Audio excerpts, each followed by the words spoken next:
हाय, वेदम गुरु channel में आप सबका फिर से स्वागत है। मैं हूं डॉक्टर विरल दवे। आज हम सिंपल से दो टॉपिक सीखेंगे। एक है परसेंटेज कंपोजिशन ऑफ एलिमेंट और दूसरा है empirical formula and molecular formula. तो पहले शुरू करते हैं percentage composition of an element. तो फॉर्मूला है मास percent of an element is equal to mass of an element in compound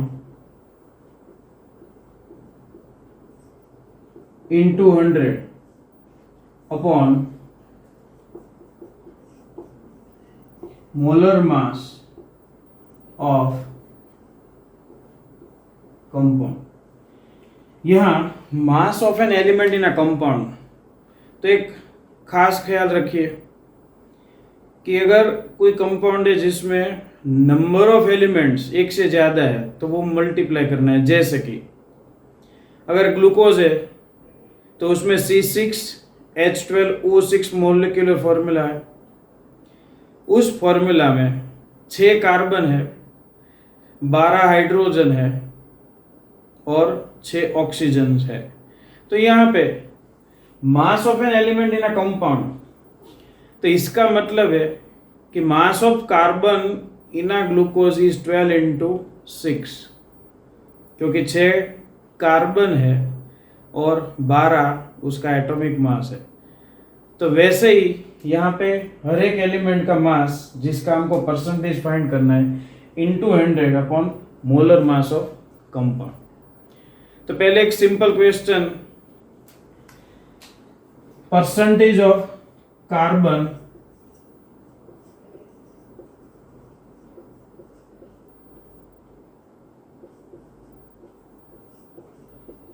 in carbon dioxide is blank.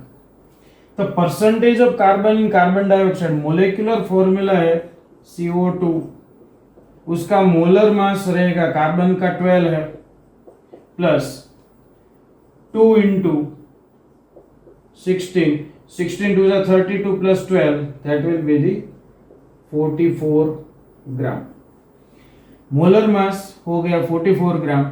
अभी percentage of carbon in carbon dioxide, so mass percent of an element, percentage of carbon, that is equal to mass of carbon in compound। Carbon dioxide में एक ही carbon है और एक carbon का मास है 12, that is 12 into 100 upon 44। 3 4s are 12, 11 4s are 44।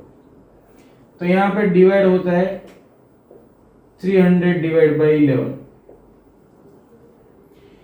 11 2 जा 22, क्योंकि 11 3 जा 33 हो जाएगा। यहाँ 300 है तो 2 जा 22, 8 रिमेनिंग 80, 80 80, 11 7 जा 77, अगेन 3 रिमेनिंग 3.030, फिर से 11 2 जा 22, अगेन 8 रिमेनिंग 11 7 जा।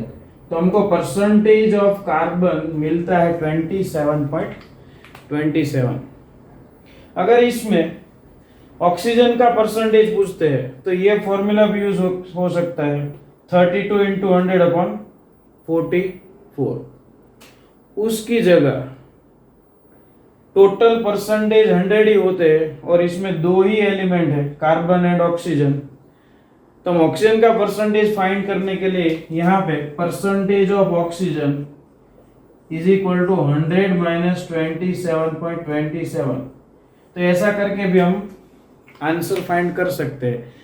दूसरी बार बोल रहा हूँ कि यहाँ फॉर्मूला भी यूज हो सकता है 32 into 100 upon 44, you will get the percentage of oxygen। और दूसरा, अगर दो एलिमेंट है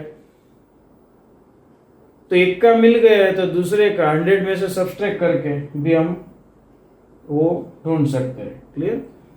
तो यहाँ पे परसेंटेज ऑफ कार्बन हमको क्वेश्चन था तो वो मिलता है 27.27%।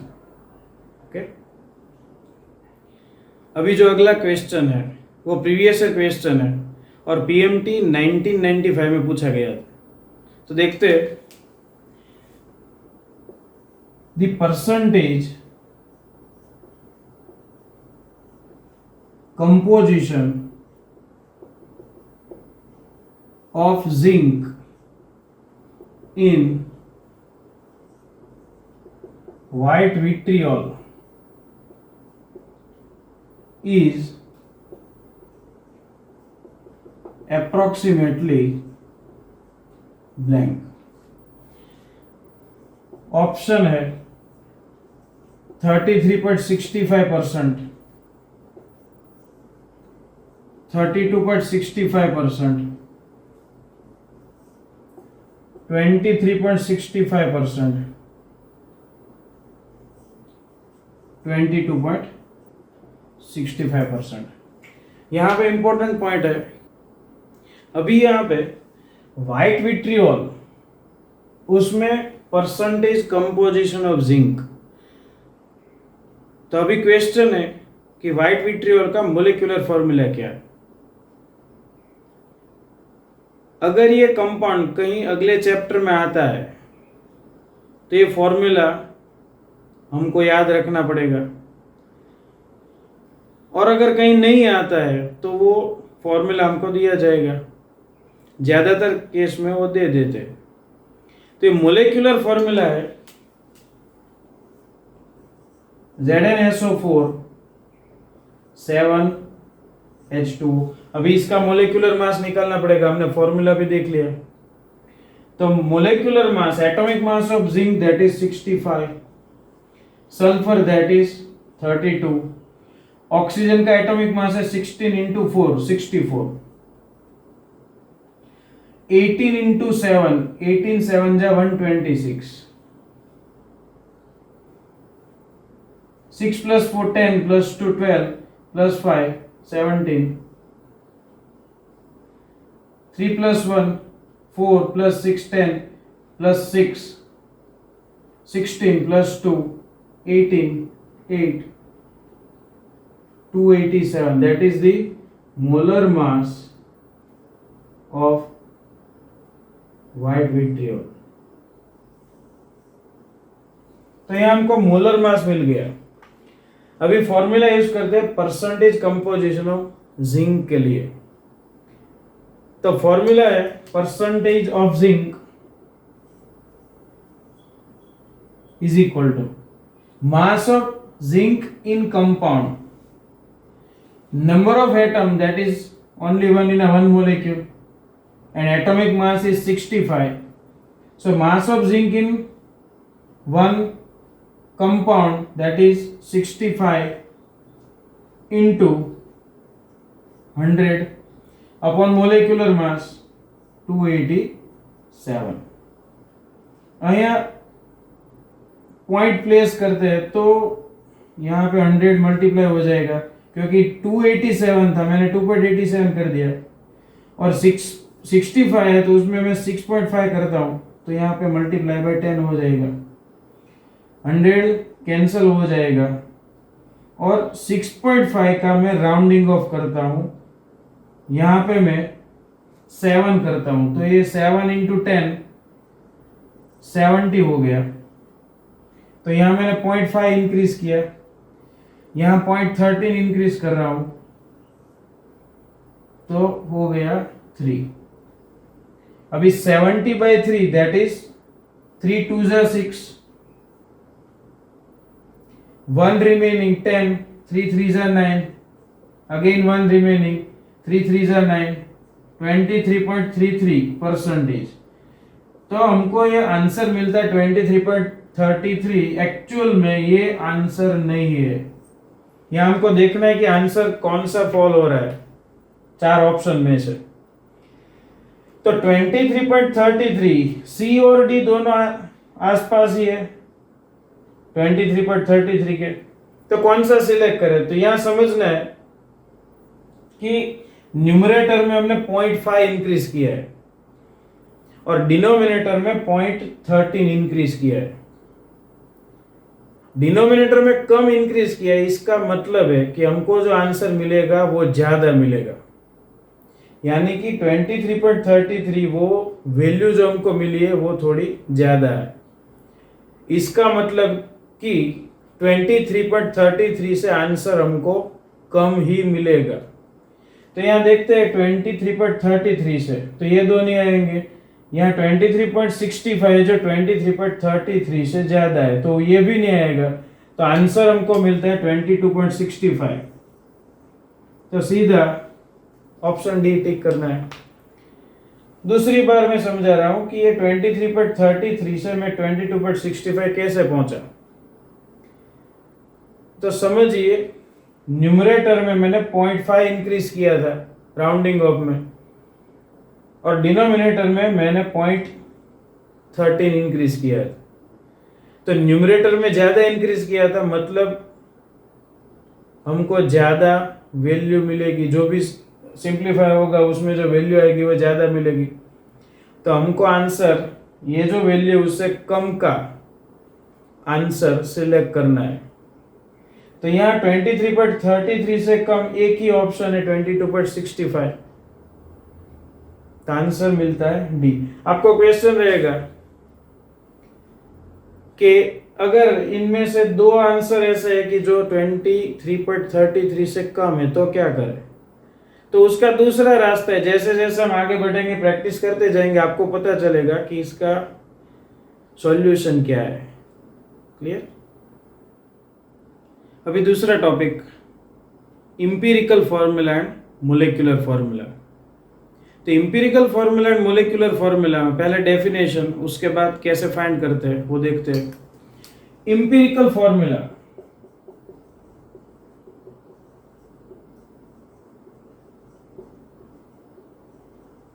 डेफिनेशन है the simplest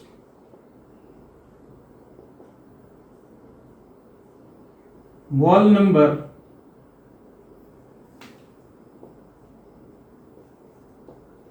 ratio of various atoms in a compound is called empirical formula. The simplest wall number ratio of various atoms in a compound, तो उसको इंपिरिकल फॉर्मूला बोलते हैं। Molecular formula,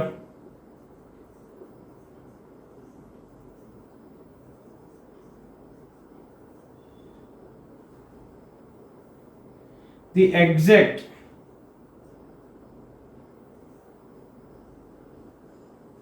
number ratio of various atoms in a compound is called molecular formula. एक example लेके समझते हैं कि exact molecular formula और इंपेरिकल फॉर्मूला का मतलब क्या है। तो molecular formula glucose, that is C6H12O6। तो ये मोलेक्युलर फॉर्मूला है, इसका मतलब कि एग्जैक्ट नंबर रेशियो क्या है इसमें, that is 6:12:6. That is the exact number ratio of the carbon, hydrogen and oxygen. Carbon, hydrogen and oxygen. और इसका इंपेरिकल फॉर्मूला क्या हो जाएगा? तो यहाँ पे simplest wall number ratio that will be 1:2:1। इसका सिंपलेस्ट रेशियो निकालेगा तो 6 से डिवाइड करते हैं तो हमको मिलता है 1:2:1। तो इसका मतलब है कि इंपेरिकल फॉर्मूला हमको मिलेगा CH2O। तो ये हो गया इंपेरिकल फॉर्मूला और ये हो गया molecular formula.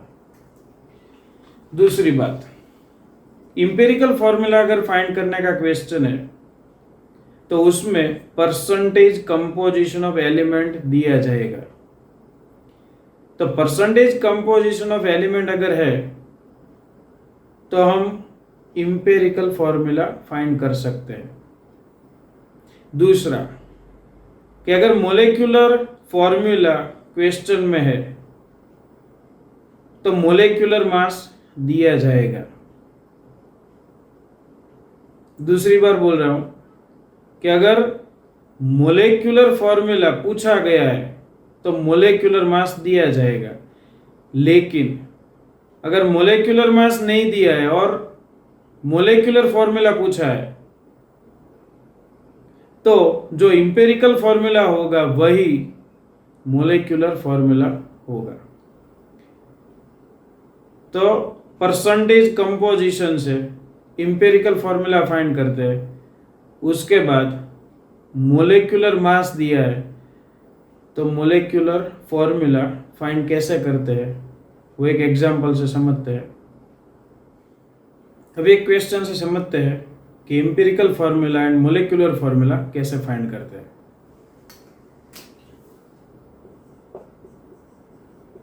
A compound contain 9.06% hydrogen, 54.55% carbon and 36.39% oxygen. Its molar mass is 88. Find its empirical formula and molecular formula. तो percentage of hydrogen, carbon and oxygen दिया गया है, उसमें हमको कैसे इंपेरिकल फॉर्मूला और मोलिकुलर फॉर्मूला मिलेगा तो वो समझते हैं।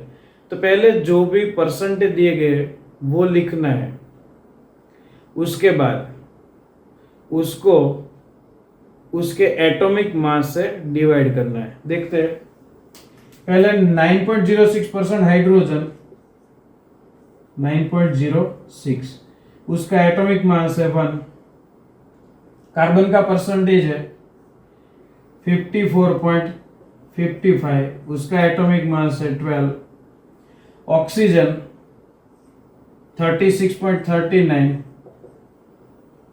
उसका एटॉमिक मास है 16। तो उसके एटॉमिक मास से डिवाइड करते हैं तो पहला हमको हाइड्रोजन 9.06 से मिलेगा। कार्बन के लिए 12 4 जा 48, 48 2 plus 4 6 remaining 65 4 point 12 5 जा 60,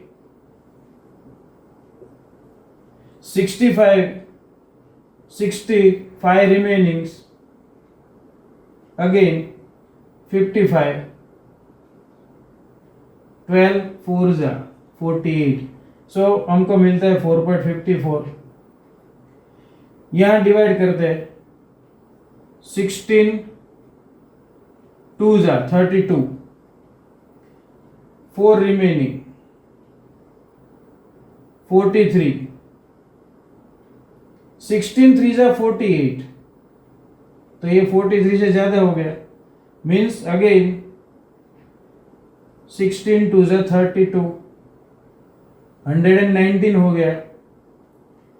तो 16 6 जा 96, 16 7 जा हो जाएगा 2.27, तो यहां हमको मिलता है 2.27। जो ये रेशियो मिला है उसको फिर से 9.06, 4.54, 2.27 इनमें से जो लिस्ट नंबर है 2.27 इससे सबको डिवाइड करना है। तो 2.27 से इस वैल्यू को डिवाइड करते हैं, इस वैल्यू को डिवाइड करते हैं और इसको, तो जो लीस्ट वैल्यू है उनमें वो वैल्यू से सबको डिवाइड करना है। 2 4 जा 8, तो यहां 9.06 है, तो ये वैल्यू 4 मिलेगा हमको। 2 2 जा 4, तो ये हमको 2 मिलता है और यहां पे हमको मिलता है 1। तो इंपेरिकल फॉर्मूला हो गया carbon 2 hydrogen 4 oxygen 1 means formula है C2H4O। तो ये हो गया इंपेरिकल फॉर्मूला। पहला क्वेश्चन हमको मिला है C2H4O, that is the empirical formula. अभी मोलेक्युलर फॉर्मूला क्वेश्चन में और मोलेक्युलर मास भी दिए गए, तो इसका इस्तेमाल मोलेक्युलर फॉर्मूला के लिए कैसे करते वो देखते हैं। तो पहले इंपेरिकल फॉर्मूला है, उसका फॉर्मूला मास फाइंड करना है। तो इंपेरिकल फॉर्मूला C2H4O, उसका फॉर्मूला मास 12 2 जा 24 plus 4 plus 16, 6 plus 4 10 plus 4 14 44। So formula mass हमको मिला 44। फिर उसके बाद मल्टीपल फाइंड करना है, दैट इज n। वो क्या रहेगा, तो molecular mass divided by formula mass. Molecular mass divide by formula mass. Molecular mass है 88, फॉर्मूला मास है 44, मल्टीपल है 2, तो ये n हमको मिल गया 2। अभी मोलेक्युलर फॉर्मूला के लिए n इंटू इंपेरिकल फॉर्मूला करना है। n हमको मिला है 2, इंपेरिकल फॉर्मूला मिला है C2H4O। तो इसको 2 से मल्टीप्लाई करते हैं, हमको मिलेगा C4H8O2, that is the molecular formula. तो कैसे इंपेरिकल फॉर्मूला से मोलेक्युलर फॉर्मूला फाइंड करते हैं वो, तो पहले फॉर्मूला मास निकालना है। तो number of carbon atom into atomic mass plus number of hydrogen atom into atomic mass plus number of oxygen atom into atomic mass, that is 44। ये हमने ऐड किया है। उसके बाद मल्टीपल फाइंड करना है, that is molecular mass upon formula mass. 88 दिया गया है molecular mass upon 44, that is 2। Molecular formula n into empirical formula, तो यहाँ पे 2 इंटू इंपेरिकल फॉर्मूला, सो मोलिकुलर फॉर्मूला हमको मिलता है C4H8O2। तो सिंपलेस्ट वॉल नंबर रेशियो हो गया 2:4:1, तो ये हो गया इंपेरिकल फॉर्मूला। एक्चुअल रेशियो है 4:8:2, तो फॉर्मूला मिलता है C4H8O2। ओके, अभी जो लास्ट क्वेश्चन देख रहे हैं वो प्रीवियस ईयर क्वेश्चन है और JEE मेन 2013 में पूछा गया, जो इंपेरिकल फॉर्मूला के लिए है। तो क्वेश्चन क्या है वो देखते हैं पहले।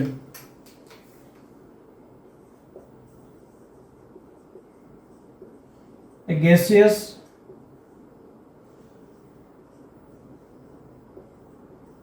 hydrocarbon gives upon combustion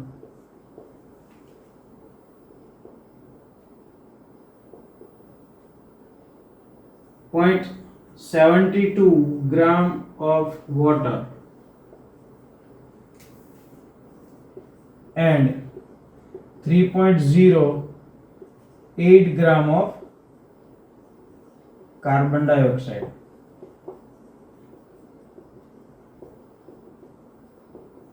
The empirical formula of compound is blank. और क्वेश्चन JEE मेन 2013। तो क्वेश्चन फिर से समझते हैं कि एक हाइड्रोकार्बन है जो कंबस्टन के बाद 0.72 gram water and 3.08 gram of carbon dioxide दे रहा है। तो जो कंपाउंड जो हाइड्रोकार्बन है उसका एम्पिरिकल फॉर्मूला क्या है? तो थोड़ा ट्रिकी क्वेश्चन है और JEE मेन में पूछा गया था। तो कैसे सॉल्व करते हो देखते हैं। तो पहले 0.72 ग्राम ऑफ वाटर, इसमें हाइड्रोजन कितने हो देखते हैं। तो हमको मालूम है कि अगर 18 ग्राम H2O लेते हैं तो उसमें 2 ग्राम हाइड्रोजन होता है। तो यहाँ हमको मिलता है 0.72 gram of water contains hydrogen question mark. So 0.72 into 2 upon 18, 0.72 into 2 upon 18, 18 4 जा 72, लेकिन यहाँ 0.72 है मीन्स 0.04 हो जाएगा। 0.04 into 2 मीन्स 0.08 ग्राम हाइड्रोजन हो गया।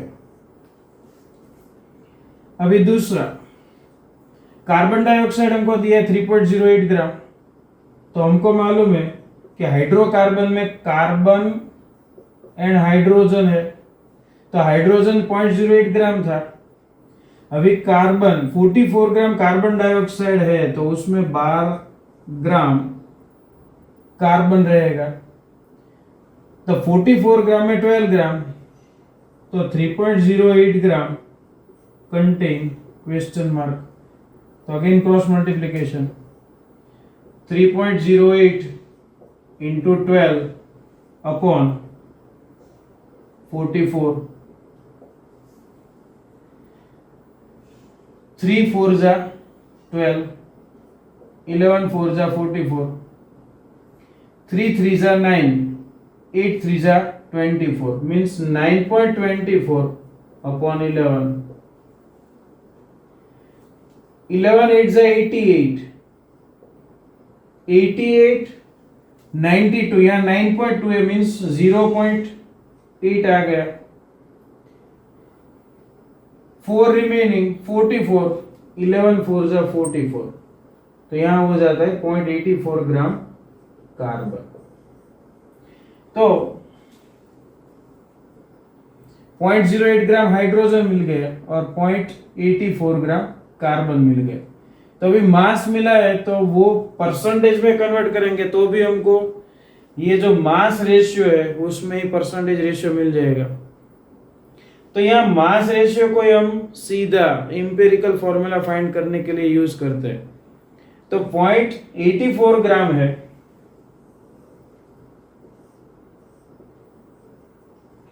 और हाइड्रोजन है 0.08, तो 0.84 divide by atomic mass 12, 0.08 divide by atomic mass 12, 7 जा 84 मीन्स यहाँ पे हमको मिलता है 0.07, हाइड्रोजन 0.08।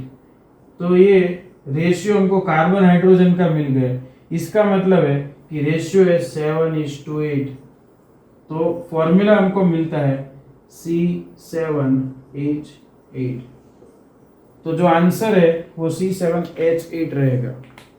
ओके, तो JEE मेन 2013 में पानी का मास और कार्बन डाइऑक्साइड का मास आफ्टर कंबस्टन, तो उनमें से हमने हाइड्रोजन का मास और कार्बन का मास निकाल के फिर उसका एम्पिरिकल फॉर्मूला कैसे फाइंड करते हैं वो समझा। क्लियर?